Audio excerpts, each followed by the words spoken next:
tous ça nous dit quand on se retrouve pour un nouveau jeu, la gamme Teasy Game, d'Azo Game, c'est Chip Chip.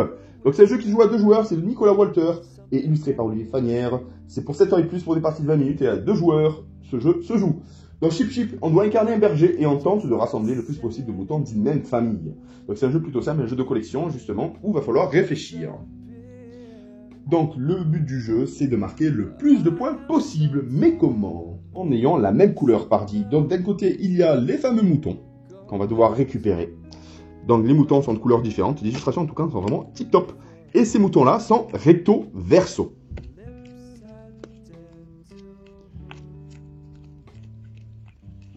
Hop là, regardez, ils sont bien verso.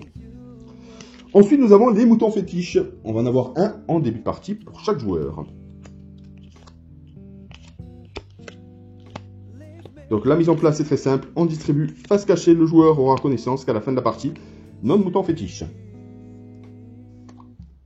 On positionne devant soi. Ensuite, chaque joueur va récupérer une carte mouton.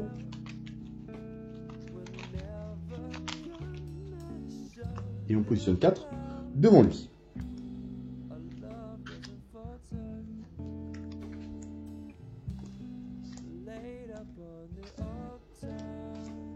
Bon, les moutons sont recto verso, on va pouvoir l'utiliser à ce moment-là. Ensuite, on forme un carré de 3 par 3. En veillant à ce qu'aucun mouton de même couleur ne soit adjacent. En diagonale, ça ne fonctionne pas, bien sûr, les amis. Voilà. Les autres moutons sont mis en pioche. La partie s'arrête lorsqu'il n'y a plus possibilité de rajouter des moutons de la pioche. C'est très simple. Le premier joueur en ligne commence, c'est le joueur qui a mis en dernier un mouton en laine qui débute cette fameuse partie. Donc une fois que le premier joueur est désigné ainsi, le joueur a le droit de faire 3 échanges entre ces moutons et les moutons au centre de la table. Et le but du jeu, c'est de rassembler 3 moutons identiques en ligne ou plus, vous verrez. Donc les 2 faces de ces 4 cartes de départ peuvent être utilisées. Vous voyez, elles sont recto verso. Les cartes ainsi récupérées rejoignent les cartes du joueur et peuvent être ainsi rejouées si vous le souhaitez. Pour effectuer un échange, le joueur doit remplacer une carte du jeu par une des siennes en veillant à ce que la carte face visible de la carte qu'il récupère corresponde à la face cachée de la nouvelle carte et fait apparaître ainsi un nouveau mouton. Par exemple, je débute, je regarde ce que je peux jouer. Par exemple, voilà. Je veux récupérer cette carte-là. Donc je joue la face cachée de celle-ci, c'est celle-là. Je récupère donc cette carte. Je regarde la suite. Là, par exemple, j'ai envie de récupérer cette carte. Donc, du coup, je joue la face cachée à la place. Je récupère cette carte. Et la troisième possibilité, je vais regarder ce que je peux jouer. Voilà. Là, c'est très simple. Hop, cette carte-là, je l'échange contre celle-ci. Donc, du coup, je joue la face cachée. Mes 3 tours sont finis. Il a une ligne. Donc, je peux récupérer ces 3 cartes que je positionne sous mon mouton fétiche. On repositionne 3 nouvelles cartes.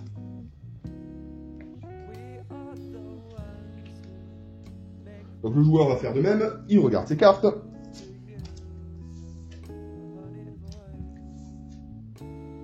Donc là, il va faire un échange avec cette carte-là. Hop, il récupère celle-ci, il retourne ça là. Première carte a été jouée. Ensuite, il va jouer.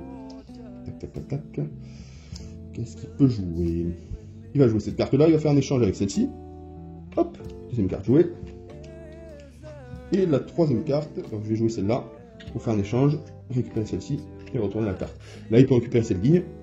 Et on passe au nouveau joueur, il le place sous sa carte fétiche. Donc on poursuit ainsi de suite jusqu'à ce qu'il n'y ait plus de cartes, justement. Hop, dans la pioche. Et à ce moment-là, la partie s'arrête. Comment va-t-on décompter les points? Donc comme vous savez, la partie prend fin lorsqu'il y a toute la pioche qui est épuisée et qu'il n'y a pas de possibilité de positionner 9 cartes au centre de la table. Donc là on arrive au comptage de points, 1 point par mouton collecté et 2 points par mouton collecté identique à sa carte fétiche. Donc là par exemple, c'était ce mouton-ci, et pour l'autre joueur c'était ce mouton-ci. Donc là bon, là on fait l'ensemble, hein. Là c'était juste une présentation, on comptabilise la totalité, 1 point par mouton, et s'il y a des moutons fétiches, on ramassera 2 points. Le joueur qui cumule le plus de points remporte la partie. En cas d'égalité, le joueur ayant le plus de moutons fétiches remporte la partie. Si l'égalité persiste, c'est celui d'entre eux qui a le plus gros mouton d'une même couleur qui est désigné vainqueur.